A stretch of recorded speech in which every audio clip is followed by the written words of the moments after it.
إلى حضرة النبي المصطفى رسول الله صلى الله عليه وعلى آله وسلم بالسر الفاتحة.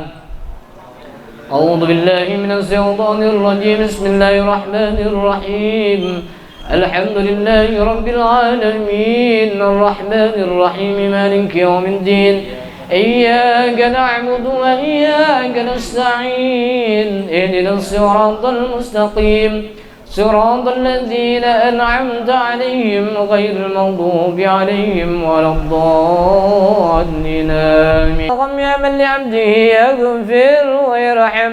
أستغفر الله رب البرايا أستغفر الله من الخطايا أستغفر الله رب البرايا أستغفر الله من الخطايا أستغفر الله رب البرايا أستغفر الله من الخطايا أستغفر الله رب البرايا أستغفر الله من الخطايا.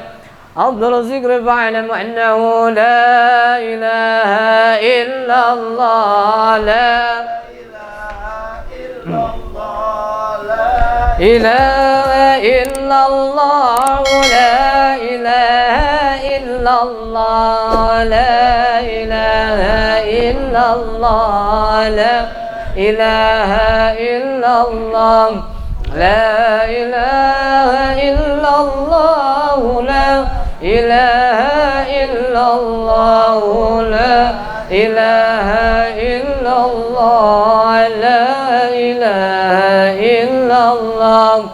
لا إله إلا الله لا إله إلا الله لا إله إلا الله لا إله إلا الله لا إله إلا الله لا لا إله إلا الله لا إله إلا الله لا إله إلا الله لا إله إلا الله لا إله إلا الله لا إله إلا الله لا إله إلا الله لا إله إلا الله لا إله إلا الله لا إله إلا الله لا إله لا إله إلا الله لا إله إلا الله لا إله إلا الله محمد رسول الله صلى الله عليه وسلم وشرف وكرم وجد عظم ورضي الله تعالى عن أصحاب رسول الله أجمعين والتابعين لهم بإحسان إلى يوم الدين وعلينا معهم برحمتك يا أرحم الراحمين. بسم الله الرحمن الرحيم. الحمد لله رب العالمين الرحمن الرحيم مالك يوم الدين. إياك نعبد وإياك نستعين اهدنا الصراط المستقيم صراط الذين أنعمت عليهم غير المغضوب عليهم ولا الضالين آمين. وصل وسلم على سيدنا محمد في كل وقت وحين وصل وسلم على سيدنا محمد في الملائكة الأعلى إلى يوم الدين وصل وسلم على سيدنا محمد حتى ترث الأرض ومن عليها وعند خير الوارثين. اللهم إنا نحفظك ونستودعك عيالنا وأبداننا وأنفسنا وأموالنا وأهلنا وكل شيء أعطيتنا. اللهم اجعلنا وإياهم في كنافك وأعمالك وإياسك وأزوارك من كل شيطان مريد والجبار عنين وضيع وذي بغي ومن شر كل ذي سر إنك على كل شيء قدير. اللهم اجعلنا بالذكر والاستقامة وأدنا من موجبات الندامة في الحال والمال إنك سميع الدعاء. وصل اللهم بجمالك وجلالك على سيدنا محمد وعلى آله وصحبه أجمعين وارزقنا كما وصحبه أجمعين وارزقنا كمال المتابعة له ظاهرا وباطنا يا أرحم الراحمين. بفضل سبحانك ربك رب العزة عما يصفون وسلام على المرسلين والحمد لله رب العالمين.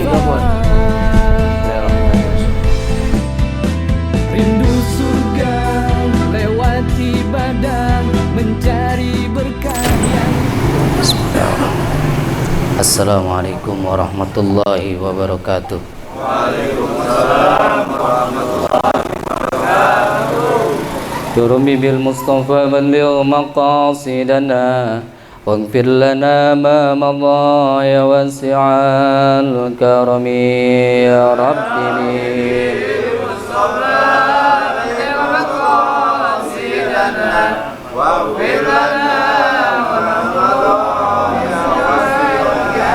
Muhammadun sayyidul kaunaini wa thaqalaini wal fariqaini min urbin wa min ajami ya rabbi bil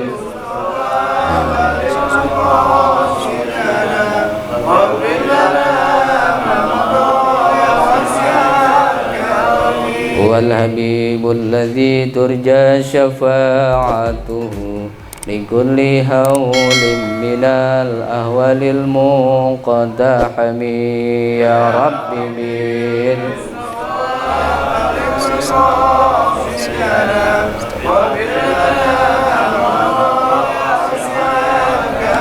Maulaya salli wa sallim daiman abada ala habibika khairil khalqi kullihim ya rabbi bil mustafa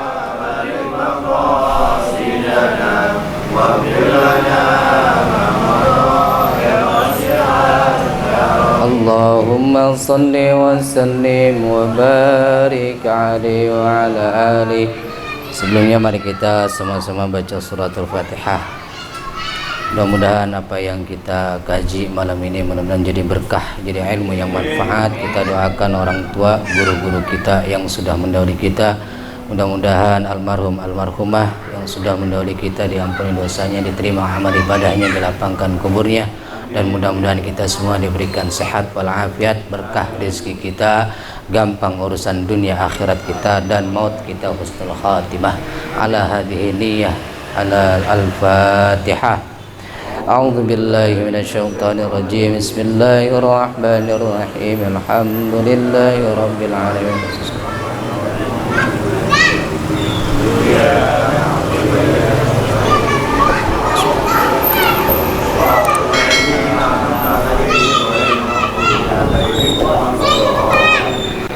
Bismillahirrahmanirrahim. Alhamdulillah wassalatu wassalamu ala Rasulillah. Asyhadu an la ilaha illallah wahdahu la syarikalah wa asyhadu anna Muhammadan abduhu wa rasuluh la nabiyya ba'dah. Allahumma salli wa sallim wa barik ala sayyidina Muhammadin wa ala alihi wa ashabihi ajma'in wa man tabi'ahum bi ihsanin ila yaumiddin, amma ba'du. Faqala ta'ala fi kitabihil karim, a'udzu billahi minasyaitonir rajim. Bismillahirrahmanirrahim. Yarfa'illahu alladhina amanu minkum walladhina utul ilma darajat. Qala Nabi sallallahu alaihi wasallam, man kharaja ilal ilmi wa huwa fi sabilillah hatta yarji'a. Allahumma rabbi israh li sadri wa yassir li amri wahlul 'uqdatam min lisani yafqahu qawli. Amin ya rabbal alamin. Shadaqallahul azim wa ballagha rasulun nabiyil habibul karim. Walhamdulillahi rabbil alamin. Al-Mukarram, para guru-guru, para abang-abang yang dirahmati Allah, wabil khusus perkumpulan Majelis Rindu Surga, Bapak Anu serta keluarga, dan juga yang lainnya, Ustaz Sofyan yang dirahmati Allah Subhanahu wa taala. Alhamdulillah malam ini kita kumpul lagi di pengajian yang seperti biasa kita laksanakan setiap malam Jumat. Mudah-mudahan Allah Subhanahu wa taala mudahkan pengajian-pengajian kita, dan mudah-mudahan kita senantiasa diberikan ilmu yang manfaat. Ini malam saya pengen ngebahas fikihnya tentang nikah, karena nikah itu bagian dari syiar. Dzalika wa may yu'azzim sya'airallah wa min taqwal qulub. Jadi nikah itu bagian dari syiar kita terhadap Islam. Orang yang mensyiarkan, mengagungkan syiar-syiar Allah, insyaallah termasuk dia orang yang hatinya dipenuhi takwa. Jadi nikah juga bagian dari ibadah. Nikah juga bagian dari ketakwaan kita kepada Allah. Berarti yang belum nikah berarti belum takwa dong? Ya enggak juga. Hubungannya enggak ke situ. Tapi kalau sudah mampu lebih baik nikah. Dalam kitab Qurratul Uyun, jadi nikah itu hukumnya apa? Nikah itu ada 5 hukum. Ada 5. Kalau dalam Al-Quran Allah berfirman, fankihu ma taba lakum minan nisa. Segitu aja dulu. Bab terusannya ada masna wa sulasa wa ruba. Nikah itu kata Allah Subhanahu wa taala berfirman, fankihu, nikahilah oleh kalian ma taba lakum, sesuatu barang yang baik, yang cakep untuk kalian, minan nisa'i, yaitu dari perempuan. Unik ini ayat ini, kalau kata saya unik. Kenapa? Kan yang dinikahin wanita, tapi kalimatnya Allah mengawali fankihu ma tobalakum, nikahilah olehmu ma barang, toba yang cakep barangnya, minan nisa yaitu dari perempuan. Seolah-olah kita diperintahkan oleh Allah untuk menikahi perempuan yang baik, memiliki sesuatu yang baik. Tapi ayatnya matobalakum, barang yang cakep. Lah perempuan cakep, tapi kalau barangnya kagak.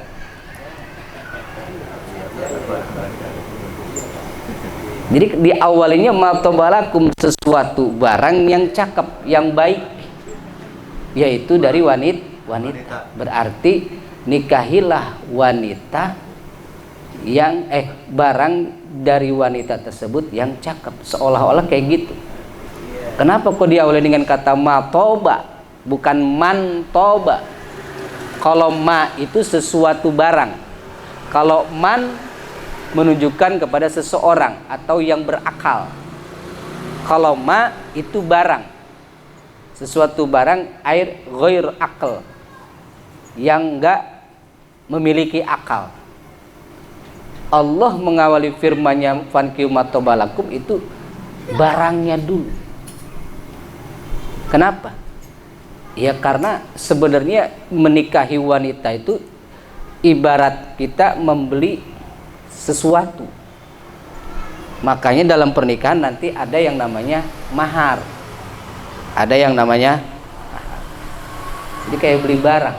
Tapi perempuan bukan barang mainan. Dia barang yang mahal. Makanya cari yang barang yang cakep, yang mahal. Karena perempuan itu kudu mahal. Kudu mahal. Pantas kalau orang nikah itu maharnya macam-macam. Ada maharnya, maharnya yang emas 1 kilo, ya enggak? Ada yang maharnya rumah, yang maharnya uang yang dijumlahkan dengan waktu awal ketemu, kayak gitu. Ketemuannya tanggal sekian, bulan sekian, uangnya segitu.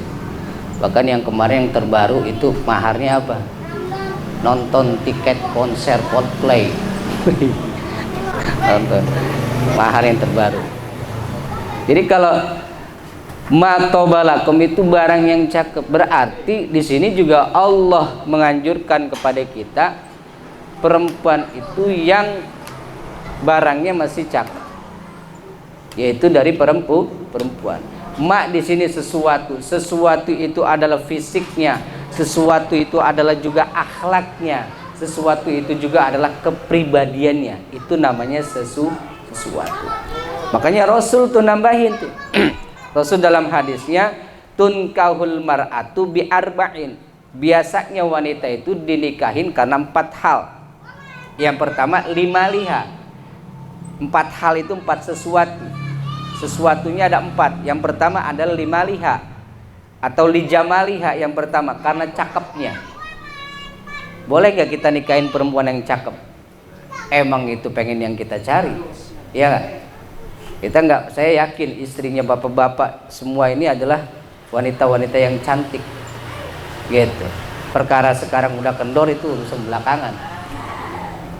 Kan waktu pertama kali kita nikahin kan, sebelum nikahin tuh masih cakep tuh, masih botoh, ya, masih botoh. Umur sweet 17, umur 17 tahun luar biasa dilihat. Tapi ingat, sesuatu kecantikan itu nggak abadi, ya kan? Kecantikan itu tidak abadi. Artinya kalau urusan fisik yang namanya cakep itu ada masanya, ada masanya.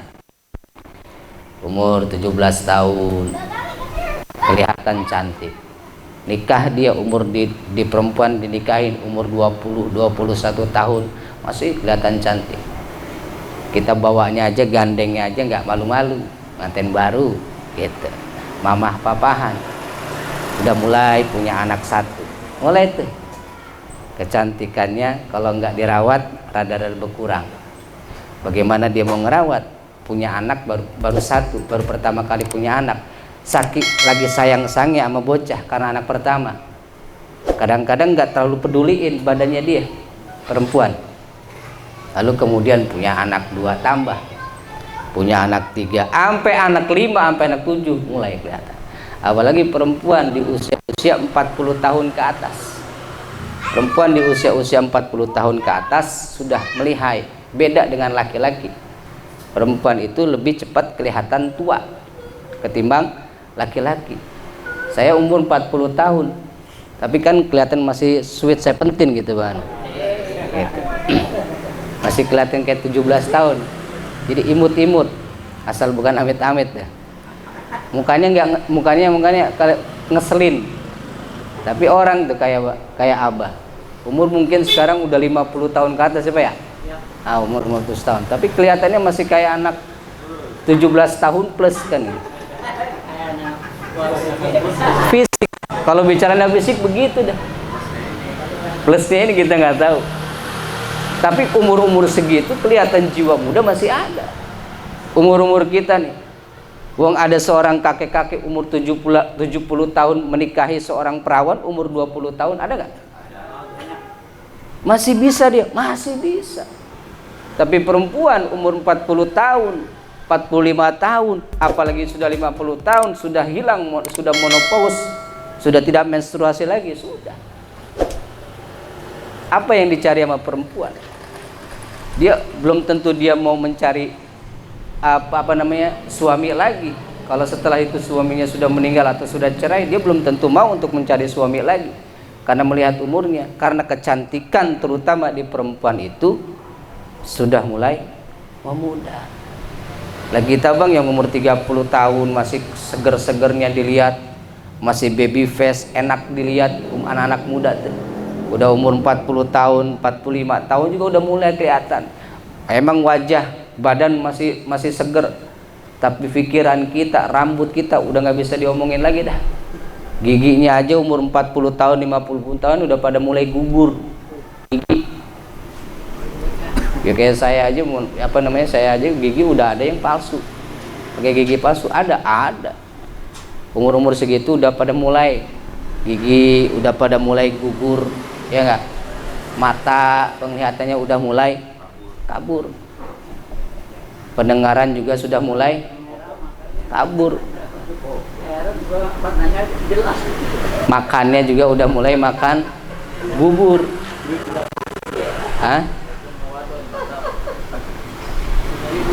Makannya udah mulai makan bubur. Tanda-tanda masuk liang. Fisik kita ini hanya fisik yang walaupun kita jaga kesehatannya tetap dia sudah semakin berkurang, semakin tua nampak. Makanya perubahan-perubahan pada fisik kita itu jelas kelihatan. Kayak tadi mata kita, pendengaran kita, hidung kita, jalannya kita udah mulai berubah, nggak kayak dulu. Apalagi di perempuan. Makanya perempuan kalau kita hanya nikahin karena kecantikannya, ingat kecantikan itu sifatnya relatif. Artinya dia mulai sesuatu. Kecantikan itu kan merupakan sesuatu. Apa yang kedua? Perempuan biasanya dinikahi itu adalah 5 liha, karena hartanya. Karena hartanya. Karena hartanya perempuan yang dia adalah orang tajir. Itu di YouTube atau di TikTok tuh ada tuh perempuan yang tajir, siapa tuh? Yang gampang banget nyumbang. Masya Allah, itu duitnya kagak berseri kan itu. Kaya. Udah gitu sendiri lagi dia, janda. Apalagi kalau perempuan yang janda kaya raya itu. Jadi kita nggak perlu menafkahi anaknya lagi. Cukup nikahi dianya. Itulah namanya perempuan. Jadi kalau kita hanya menikahi perempuan karena kekayaannya pun akan berangsur-angsur hilang. Rasulullah menikahi Sayyidah Khadijah bukan karena hartanya. Walaupun Sayyidah Khadijah itu seorang saudagar kaya, seorang pengusaha, wanita karir, dan pada saat itu adalah termasuk pengusaha kaya raya. Sayyidah Khadijah. Dan Sayyidah Khadijah umurnya lebih tua daripada Nabi Muhammad SAW. Dinikahi oleh Rasul, tapi Rasul bukan melihat hartanya, bukan kekayaannya, tapi Rasul punya niatan ingin mengislamkan Sayyidah Khadijah, lalu kemudian diajak berjuang berdakwah untuk syiar agama Islam. Bahkan sampai-sampai Siti Khadijah, Sayyidah Khadijah itu hartanya sudah mulai habis, kering. Rasul pun menangis. Lalu Sayyidah Khadijah bertanya kepada Rasul, "Ya Rasul, kenapa engkau menangis? Apakah engkau sedih karena aku enggak punya harta?" Apa jawab Rasul? "Bukan itu saya sedih. Saya menangis terharu melihat engkau yang sebegitu hebat berjuang mengeluarkan hartamu untuk menemaniku berkorban untuk dakwah." Itu Sayyidah Khadijah. Bagus kalau kita punya istri yang kaya raya, rumahnya cakep, mobilnya cakep, akhlaknya juga cakep, dan dia mau rela berjuang menemani suaminya untuk berdakwah. Itu yang kayak gitu. 5 liha karena hartanya, tapi harta pun relatif. Enggak semuanya wanita itu punya harta banyak, enggak semuanya wanita itu kaya raya. Justru pada umumnya wanita itu ngikut ke suaminya. Apalagi kalau misalkan wanita atau perempuannya itu titelnya sarjana, S1, S2, kitanya mah kagak SD acan gitu. Kadang-kadang minder laki-laki begitu. Dan perempuan yang kayak gitu juga biasanya dia juga yang mencari yang setara. Tapi sekali lagi kalau kita ngukurnya ukuran harta, maka bisa jadi harta itu akan habis sebelum pada waktu. Nah, yang ketiga apa kata Rasul? Li nasabiha, karena turunannya. Nah, ini kadang-kadang kita juga ngawinin perempuan itu karena turunan bangsawan, anak lurah, anak ustadz, anak habib, anak kiai gitu. Apalagi kita yang bukan habib, belum tentu bisa ngawinin syarifah, nikahi syarifah belum tentu bisa. Tapi yang biasanya yang turunannya cakep kayak anak lurah, anak pejabat, anak kiai, anak ulama. Tapi ingat, nasab pun tidak menjadi jaminan kita menjadi orang yang mulia. Nasab pun belum tentu bisa mengangkat derajat kita dalam urusan rumah tangga. Kenapa? Karena yang namanya laki-laki, tanggung jawabnya adalah total kepada istrinya. Walaupun istrinya anak kiai, walaupun istrinya anak pejabat, tapi kalau dia sudah menjadi istri kita, ar-rijalu qawwamuna 'alan nisa. Laki-laki itu lebih tinggi daripada perempuan. Makanya kata Rasul yang keempat kita panggil, kita ambil sesuatu yang paling penting. Yang keempat adalah lidiniha, karena agama. Pan kalau suruh milih kita, mendingan kita hidup sama bini kita yang miskin tapi sama-sama Islam, apa mendingan sama perempuan yang kafir tapi kaya raya? Kaya tapi Islam. Oh, kan pengennya begitu kita mah. cepet kalau urusan gitu ya. Mendingan kafir tapi kaya apa mendingan miskin tapi Islam? Mendingan kaya tapi Islam. Pasti kita milih kayak gitu. Karena yang paling terpenting adalah agama. Agama itu yang bakal ngatur kita. Agama itu yang bakal merubah kehidupan kita menjadi lebih terarah. Yang tadinya kita masih sendiri, sekarang ada istri kita juga sama-sama akidahnya Islam, satu agama sama kita. Makanya ketika kita mau nikahin anak, ada anak laki-laki yang punya anak perawan, nyamperin anaknya, mau nikahin, mau ngelamar, tanya dulu, jangan tanya dulu kerjaannya. Lu kerja lu di mana, Tong? Sekolahnya di mana? Lulusan apa? Punya perusahaan apa kagak? Jangan ditanya itu dulu, tanya dulu. Ini anak masuk assalamualaikum kan? Gitu. Kalau assalamualaikum, mudah-mudahan Islam. Tanya sama kita, kamu setiap hari sholat enggak? Gitu. Boleh kita calon mertua nanya begitu kepada calon mantu. Adalah haknya seorang ayah nanya kayak gitu. Kenapa? Karena dia bakal jadi imam dalam rumah tangga. Jangan dibiarin tuh. Kalau kita nanti punya calon mantu, sedangkan calon mantunya itu nggak pernah sholat, bagaimana dia mau bisa mengebimbing istrinya? Bagaimana dia bisa membina rumah tangganya kalau dia sendiri nggak pernah sholat? Jangan tanya harta dulu, jangan tanya anak siapa dulu, jangan tanya kekayaannya seperti apa dulu, tanya dulu keimanannya. Islamkah? Menjaga sholatnya enggak? Karena itu kata Rasul, fadfar lidatid taribat siadak. Pegang tuh agamanya, berpegang teguh kepada agamanya, insya Allah taribat siadak. Selamat kita. Selamat. Orang yang Islam aja belum tentu pada mau sholat, apalagi dia. Makanya kalau ada orang non muslim yang mau nikahin anak perawannya, siap nggak dia mu'alaf? Kan itu persyaratan, biar nikahnya itu sah. Nah maka di sini dikatakan fankihu matobalakum. Balik lagi kita bicara hukum nikah. Apa hukumnya nikah? Tadi ada 5. Secara global hukum nikah itu, asalnya hukum nikah itu adalah mubah. Asalnya hukum nikah adalah mubah. Apa mulah? Apa mubah? Boleh. Jadi boleh kawin, boleh juga nggak kawin. Kok bisa gitu, Ustaz? Emang begitu.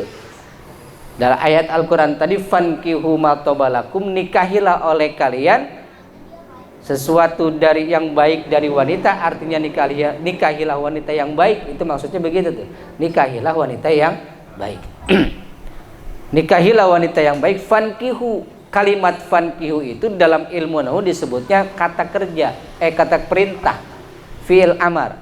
Al aslu lil amri, al aslu fil amri lil wujub. Kalau kata kaidah usul fikih, asal perintah itu adalah hukumnya wajib, harus dikerjain. Tapi dalam urusan nikah, fankihu di sini adalah amrun lil ibahah, perintah yang dibolehkan. Kenapa boleh? Boleh kita nikah kalau memang kita mau nikah. Boleh juga kita nggak nikah dulu kalau memang kita belum mau nikah. Contoh yang lain seperti makan dan minum. Makan dan minum hukumnya apa? Sama, mubah. Asal hukumnya adalah mubah. Tapi makan dan minum seperti juga nikah kemudian bisa menjadi sunnah, bisa menjadi wajib, bisa menjadi makruh, bisa menjadi haram. Makanya hukum nikah secara terperinci, secara detailnya itu ada 5 hukumnya. Yang pertama hukumnya adalah mubah, boleh. Dalilnya fankihu ma tobalakum minan nisa, nikahilah oleh kalian wanita yang baik.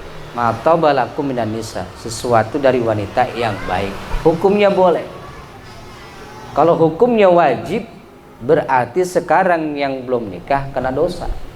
Karena wajib itu kan mayusabu ala fa'lihi wa yu'aqabu ala tarki. Kalau dikerjain dapat pahala, nggak dikerjain dapat dosa. Jadi awal hukumnya adalah mubah. Kayak makan.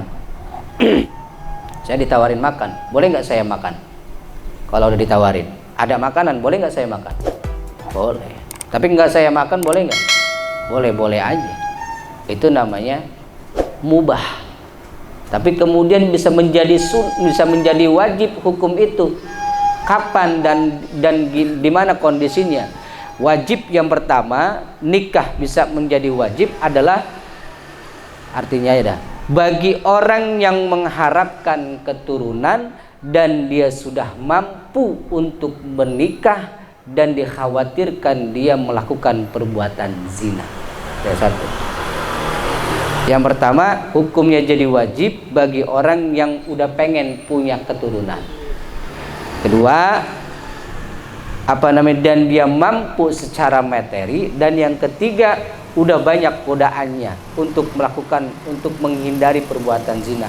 Takut nih kalau berbuat zina, sedangkan dia udah punya uangnya, udah punya modalnya, udah punya kemampuannya, dan dia juga pengen banget punya keturunan, maka nikah. Cari wanita yang baik menurut dia dan menurut pandangan Islam. Jadi nih, buat kita yang udah mampu, buat abang di sini udah pada nikah semua ya? Ayo masih jomblo, ente masih jomblo. Yang masih jomblo, kalau udah mampu, uangnya udah ada, bahkan udah punya rumah sendiri, motornya juga udah ninja. Waduh, mobil banyak, motor banyak. Mobil siapa? Nah, sementara dengan gayanya dia yang perlente seperti itu, pengusaha muda, kemana aja dia mau dia bisa, hidup masih sendiri, bujangan, banyak juga cewek-cewek yang ngegodain. Banyak cewek juga yang ngechat, ya enggak? Banyak cewek yang nge-DM, gitu. Diikut, di follow sampai di follower, jadi followernya itu dia. Karena ketampanannya sebenarnya bukan tampangnya amat, tapi kemampuannya dia sebagai pengusaha eksekutif muda. Kan godanya luar biasa. Sementara dia sendiri sudah pengen punya keturunan, maka itu dikategorikan menjadi hukum wajib. Daripada ente nanti jajan mulu sementara uang udah banyak, mobil udah ada, rumah juga udah ada, gitu. Nikah. Ya ma'syarus syabab, man istata'a minkumul ba'at. Kalau pemuda uangnya udah cukup, hartanya udah cukup, sementara dia pengen punya keturunan, gitu, dan dia untuk menghindari zina, maka nikah. Fa innahu aghaddu lil basar. Karena itu dengan nikah itu dapat menundukkan pandangan kita. Kan kalau sebelum menikah kan mata celingak-celinguk kemana aja tuh. Iya. Melihat di Facebook ada yang cakep, melihat di TikTok ada yang lebih cakepan lagi, lihat di Instagram ada yang lebih cakepan lagi. Perempuan mah gitu, kita mah gitu. Makanya kata ulama, laki-laki itu yang sudah mampu sok pilih, boleh pilih-pilih. Ijma' wazin adilan anis bima rifatin rokib wazid ujmatan fal wasfu qad kamula. Kata ulama, ijma'. Laki-laki yang jomblo, ente udah mampu, ente udah ada hartanya, udah ada modalnya, sebagai pengusaha muda, eksekutif muda, hindari zina. Ayo nikah. Ijma, kumpulin dulu tuh perempuan. Waduh, artinya kumpulin dulu perempuan, maksudnya suruh pilih-pilih. Ijma, kumpulin, nggak apa-apa koleksi. Artinya koleksi ini bukan untuk hal maksiat, tapi mau apa? Setelah dikumpulkan itu perempuan, wazin, kemudian timbang-timbang sama kita. Mana menurut kita yang baik? Tanya sama emak kita, tanya sama mama kita, tanya sama orang tua kita. Mak, si ini bagaimana? Mak, si Yuke gimana? Mak, si Merlin gimana? Mak, si Khadijah gimana? Tanya sama kita, tanya sama orang tuh. Ijma' wazin adilan. Biar adil itu yang kita pilih. Jangan lupa istikharah. Jangan lupa makanya kalau kiai dulu mah jago ngitung tuh. Jago ngitung. Nama siapa? Nama siapa ente? Abi. Hafiz. Hafiz. Misalnya calonnya siapa? Nur. Hafiz sama Nur dihitung tuh. Dihitung-hitung di jumlah jamleh, sisanya berapa gitu. Nanti ada ukurannya kalau dalam ilmu falak.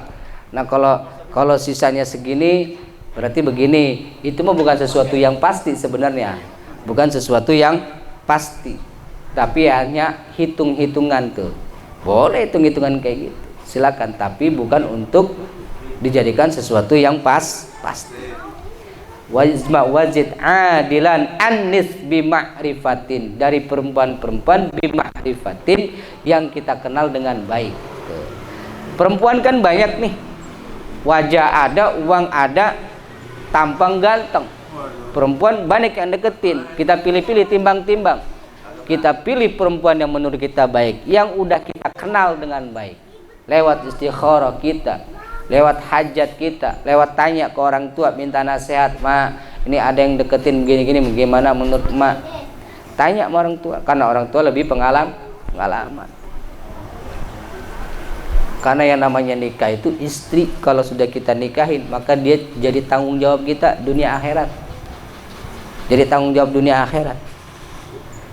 Istri itu bisa menjadi pendorong kita untuk masuk ke surga, tapi bisa juga perempuan itu bisa menjerumuskan kita ke neraka. A'udzubillah. Makanya kata Allah Subhanahu wa taala dalam firman-Nya, "Ya ayyuhalladzina amanu inna min azwajikum wa auladikum aduwwan lakum fahdharuhum."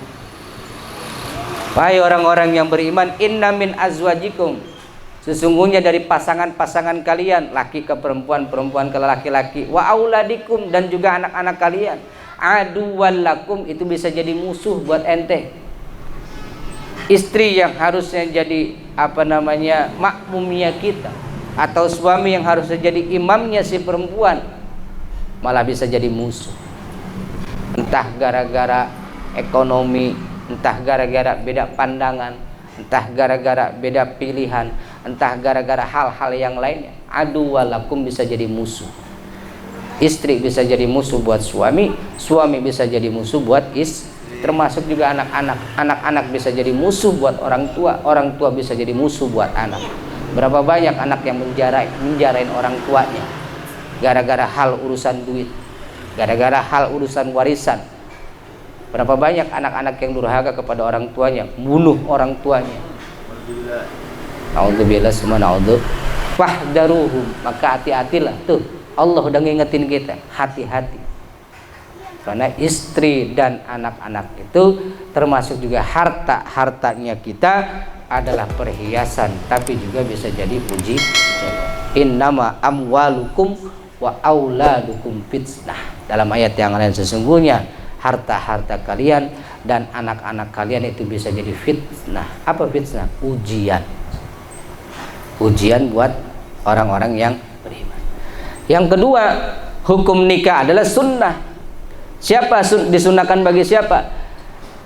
Disunnahkan adalah bagi orang yang ingin punya keturunan, tapi dia juga tidak takut akan berbuat zina. Kalau tadi wajib karena dia takut berbuat zina. Kalau yang kedua disunnahkan dia nikah kalau dia takut, kalau walaupun dia tidak takut berbuat zina. Kalau tadi yang pertama wajib karena dia takut berbuat zina, untuk menghindari zina kawin nikah.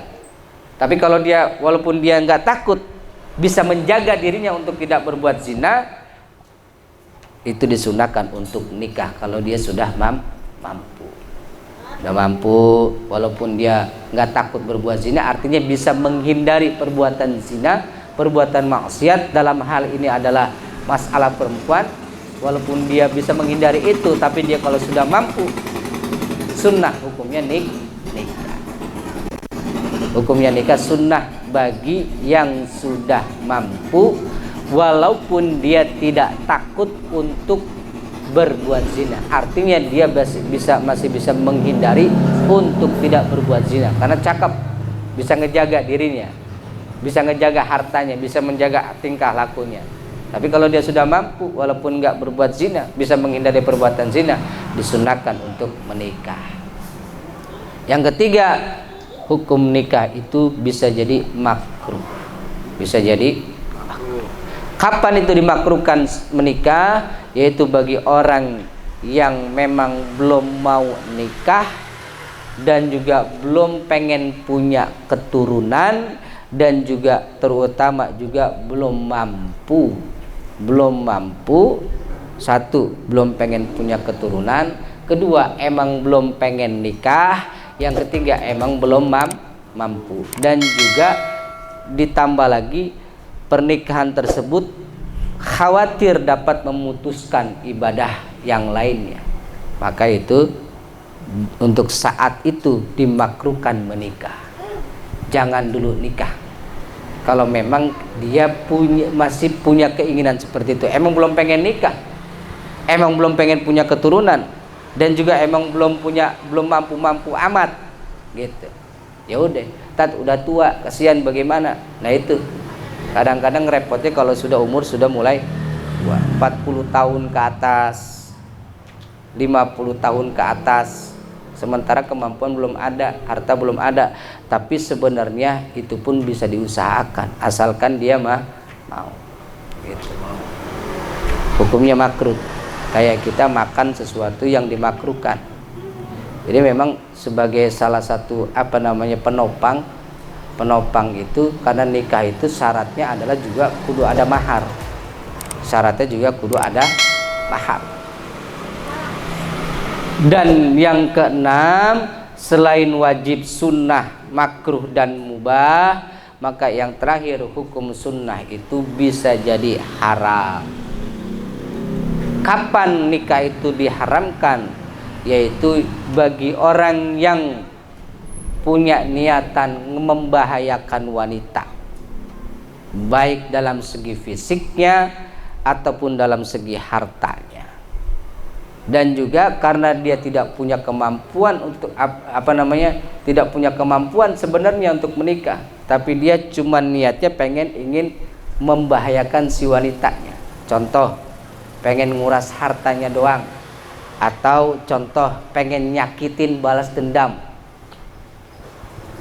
Dan jadi karena dia punya balas dendam kepada keluarganya, kepada orang tuanya, bisa juga walaupun dia kaya dinikahin tuh, tapi dia punya niatan untuk nanti nginjek membahayakan si perempuannya atau istrinya. Itu jadi haram. Makanya kita jangan hati-hati. Bukan nikah itu bukan untuk menghancurkan perempuan, apalagi hanya menguras harta. Itu bisa jadi dikategorikan haram. Termasuk yang diharamkan juga selama perempuan itu tidak seakidah atau tidak seiman dengan kita. Islam harus dengan Islam. Jadi hukum nikah yang pertama adalah mubah, boleh. Yang kedua bisa jadi wajib. Wajib kalau dia sudah mampu dan juga udah pengen punya keturunan dan juga takut berbuat zina. Jadi hukumnya wajib. Sunnah yang ketiga, bila mana dia sudah mampu, walaupun dia tidak khawatir untuk tidak berbuat zina, artinya dia bisa menghindar dari zina. Tapi kalau sudah mampu, disunnahkan untuk menikah. Makruh ketika dia belum mampu, dan belum pengen punya keturunan, belum pengen punya keturunan, belum pengen nikah, dan juga belum ada kemampuan. Nah, itu dimakruhkan hukumnya.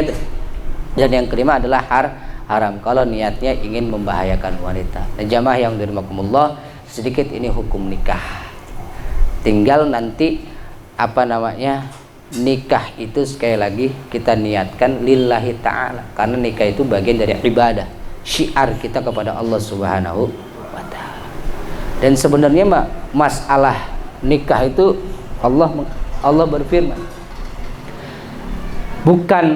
bukan berarti kita dalam arti kata mampu itu hanya dari segi materi doang. Jangan kecil hati sebenarnya.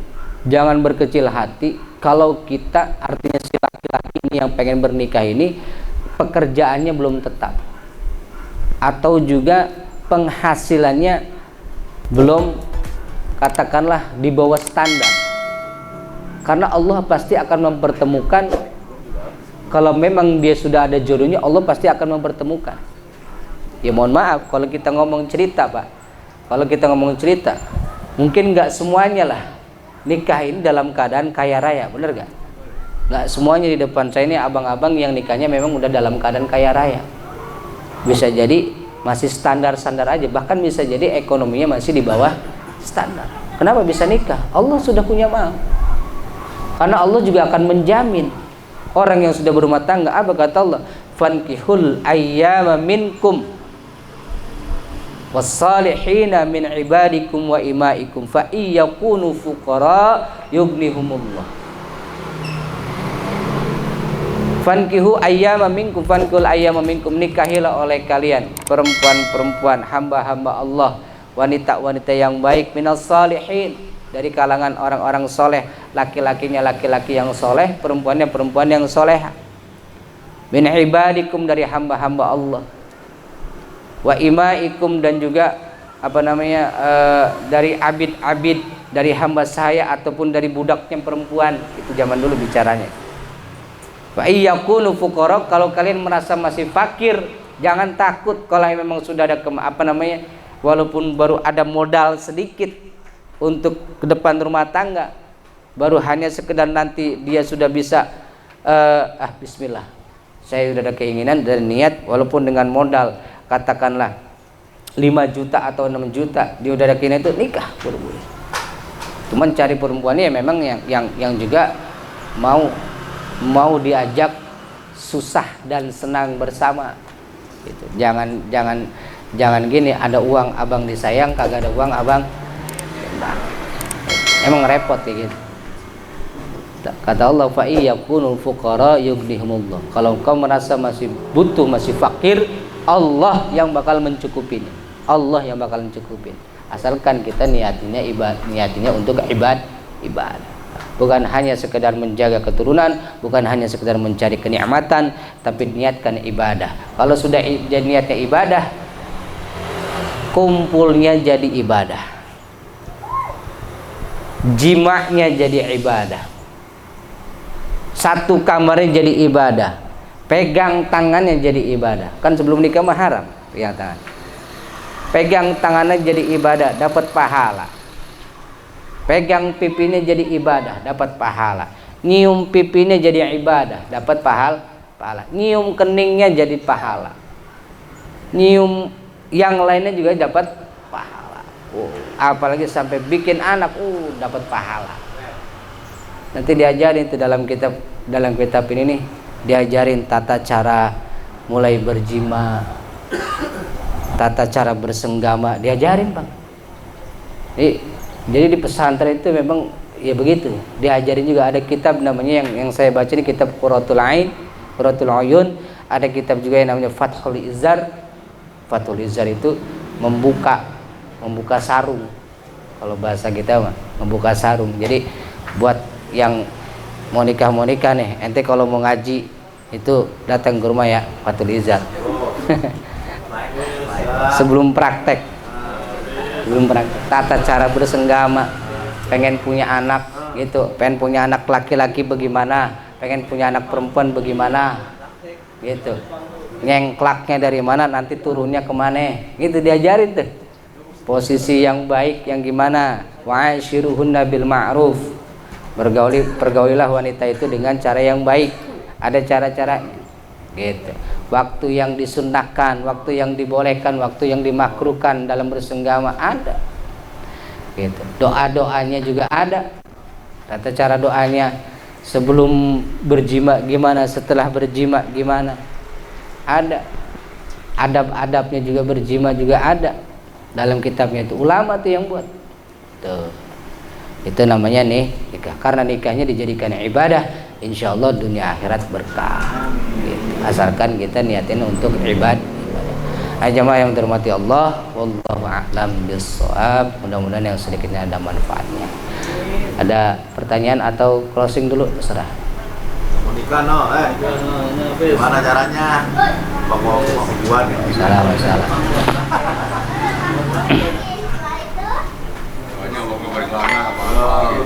makan